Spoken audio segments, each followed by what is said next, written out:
Какво ще правим днес? Това едно. Връща се миналия ден сутринта от път, кратък път.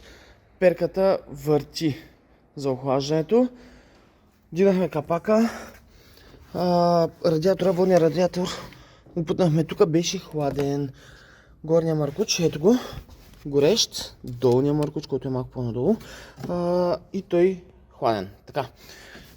Общо взето, съмнения за термостат. Какво съмнения? Направо термостат. Ще сменим термостат. Скоро видяхме, че и водната помпа леко беше просълзила, така че ще сменим и нея. Когато сменяме водна помпа, хубаво е след това, не е хубаво, е задължително да се смени маслото, тъй като като извадим водната помпа, част от антифриза влиза в картера. Така че вече около 1000 км има до смяна на маслото, така че ще сменим маслото. И така, започваме. Това, което разгубихме от тук. Сваляме долната кора, сваляме дясна джанта и ето тази по-малката кора, която седи от страните с ламарина. Така, трябва да свалим ето тази капачка. Водната помпа се намира зад нея. Развиваме болтовете и продължаваме. Свалихме капачката, ето какво се открива. Това е водната помпа. Имаме да свалим с 30 камък тази гайка и два болта. Това е десятка или осмица, или сега ще видим. Така, развихме този болт тук на тази планка, за да може да вкараме лесно 30 камък и да развием право напред, защото леко потъгъл седи. Ето капачката, значи тук има едни отвори, които са на самата помпа. Ето ги отдолу и отгоре. Те всъщност служат, ако протече помпата, да се види отвън. Ето го отвора от външната страна. Когато протече, тук просълзява и разбирате, че помпата е смена. Има гарнитура, гледам, че в новия комплект има и гарнитура. Така че развиваме гайката с двата болта и ще видим как ще излезе.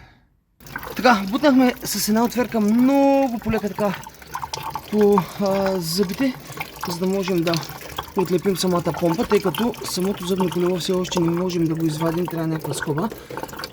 Ето резултата, тук всичко изтича. Сега ще извадим полека. Тя се размърда. Хайде де.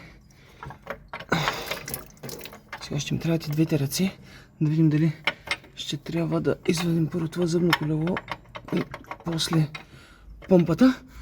Така, излезе помпата, но се наложи първо да махнем това зъбно колело. Навихме наново двата болта за опора и си измейсторихме ето тази скоба, понеже трябва да е по-малка скобата, се наложи тук да изрежем тези части на тази, да могат да влязат.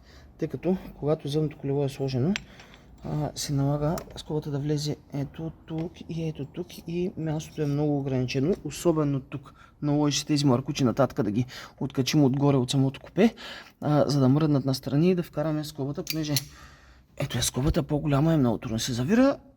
Така че ако това нещо не падне от само себе си, което не мисля, че би трябвало да падне, защото тук е на конус, задължително трябва да такава някаква подобна скоба, за да го извадите първо, тъй като зъбното колело заклинва в тези зъби тук и пречи да се извади самата помпа. Първо зъбното колело и след това излиза помпата. Сега за смяната на термостата. По принцип ще сваля и водния радиатор за промиване, тъй като буса вече е почти на 900 000 и никога не е свалян да се мие. За тази цел, значи, ето термостата, той се намира зад тези тръби. Тук всичките тръби влизат из него. След малко ще ви го покажа малко по-хубаво. Така, за да свалим радиатора, махаме въздушния филтър. Ето го там. Така, филтъра, маркуча, две щипки тук и тук се нанизва. Свалихме и тази тръба, която е от тук въздуховода, който смучи, идва отдолу към филтъра, за да не пречи. Така, интеркулер отгоре. Махаме този маркуч на интеркулера, махаме и другия маркуч. Тук е горния край на водния радиатор, ето го и долния край, отдолу го извадихме, източихме колкото антифриз има и сега отиваме отдолу. Сега, ето маркуча, къде сме извадили отдолу.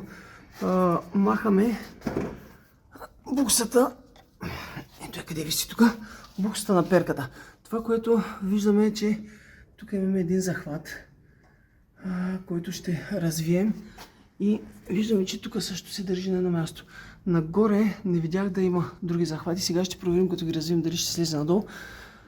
Ще развием тук бронята от тази страна и ще я бутим датка, за да не пречи на самия радиатор да слезе. И мисля, че радиатора с перката трябва да се пусне надолу. Така, ето как излезе, значи точно така развиваме от двете страни и полека първо десния край, тъй като тази тръба тук минава близко до генератора, или беше, или мисля, че към около генератора. Така ще трябва да мине полека покрай него. След това почваме да пускаме двата края надолу. Сега, ако искаме да свалим интерколера, така вече свалено, ето къде са захватите на интерколера в четирите края от другата страна и интерколера пада от цялата стойка. Радиатора също има тук някакви болтове, които можем да развием реално да го извадим, но с цялата стойка пада лесно. Така, сега ще го измием и продължаваме. Така, идваме отдолу, тъй като мисля, че по-лесно ще го видим от долната страна. Сега тук поляхме малко.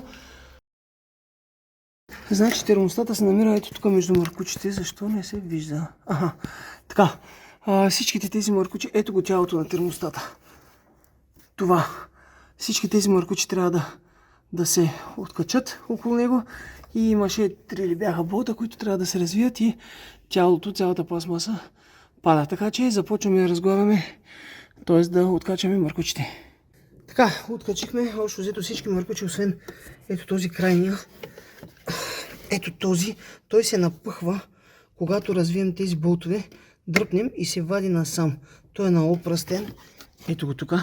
Реално тръбата се натиква на пръстена и когато затегнем трите болта, които държат, така, нали, самата тръба седи на тялото. Развиваме, 3 болта се развиваме ги, дръпваме и вече това тяло трябва да го извадим. Доста добро пространство има, дори радиатора да не беше свален. Тогава като поочистим и се стига прилично. Ето ги двата термостата. Сега ще свалим, тук имаше кабел, ще извадим тази скоба и ще сложим температурния датчик на новия термостат. И започваме наново. На този пръстен ще сложим малко масло, за да може да влезе лесно. Значи тук имаме метална тръба. Ето я, почистваме я хубаво, за да нямаме проблеми после. И тук ще почистим, за да може другото плътнение да легне. Когато затворим всичко, сложим радиатори и така нататък, налием антифриз, ще запалим. Имаме на две места обезвъздушание. Тази капачка, която още не съм я развивал. Едната е тази, а другата е от самия термостат, от тялото. Ето я, синята капачка. Това са двете места, където се обезвъздушава. Като запалите, развивате да излезе въздуха и това е. Сега подробност относно свалянето и слагането на радиатора. Радиатора излиза с двата болта отдолу, като развием, но слагането. Сега по принцип тези водачи излизат от гумите, когато се сваля. Но за да го сложим се налага, значи тук има болт, който по принцип тези два болта от двете страни се развиват, за да падне радиатора, заедно с тези гуми и всичкото. При нас излезе, защото просто се е изнизал от гумата, но по принцип трябва да се откачи бронята, да се развият тези болтове и тогава излиза този радиатор всичкото. За да откачим бронята, имаме да развием фара тук и тук, махаме тези болтове с тук има по един зад фара на маската и няколко болта отгоре по горната част плюс страничната част на бронята. Сега откачаме само от едната страна, е достатъчно. Тук в средата, ако имате нещо захванато от самия номер, и така дръпваме на страни. Сега ще махнем тези захвати, ще ги монтираме на самата стойка, ще дигнем на радиатора нагоре и тогава ще ги хванем. И сега едно обобщение. Ако трябва да смъквате радиатор, само воден радиатор, най-лесното е махате фаровите, за да можете да махнете тази лайсна, изваждате бронята и всичко отпред. Защото отзад просто е някакъв кошмар. При слагането после лесно се сваля, но едва се слага. Така като махнете всичко това, имате 4 болта на среща, които ви ги показах по-рано, и отгоре двата захвата, които са с гумите, отдолу двата болта и радиатора пада и двата маркуча. Така че при монтаж-демонтаж на радиатор задължително фарове, предна броня и така го откривате.